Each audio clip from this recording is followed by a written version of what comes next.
There's a great deal of dancing in the Middle Ages, much of it of course taking place in courts, and we know a little bit about the music for that. But in my lecture I'm going to be much more interested in a kind of dance which is very often described in literary texts but hasn't left much musical deposit. I mean, that kind of discrepancy between having a lot of information in texts and not much information in musical manuscripts is really quite common, and is something I will come back to, I think, time and time again really in these lectures. These dances were called the carol, and they are performed in a ring or in a line, often by women alone, but also often by young men and young women together.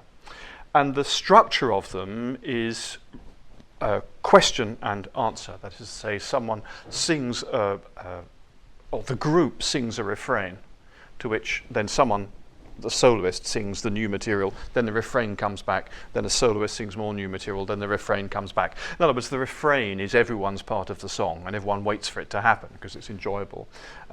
So it's this kind of response structure is the way it works.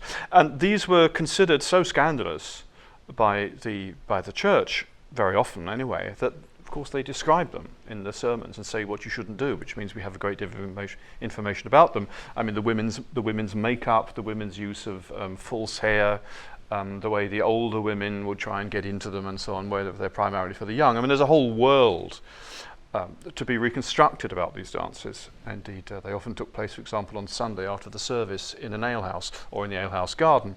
So that sort of material is really very, very abundant. There's a marvellous story from the 12th century, set near Worcester, of a priest who was trying to sleep but was kept awake all night because there was one of these dances in the churchyard.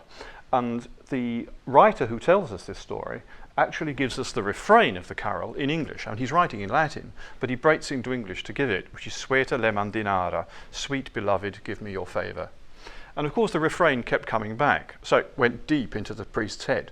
So the next day, when he was standing at the altar to celebrate Mass, instead of singing Dominus vobiscum, he sang Sueta le mandinara, or whatever it was. He sang the refrain of his carol, which was regarded as an absolute scandal. And the bishop of the diocese refused to ever allow any dance like that within his diocese again. A requirement which was undoubtedly not met.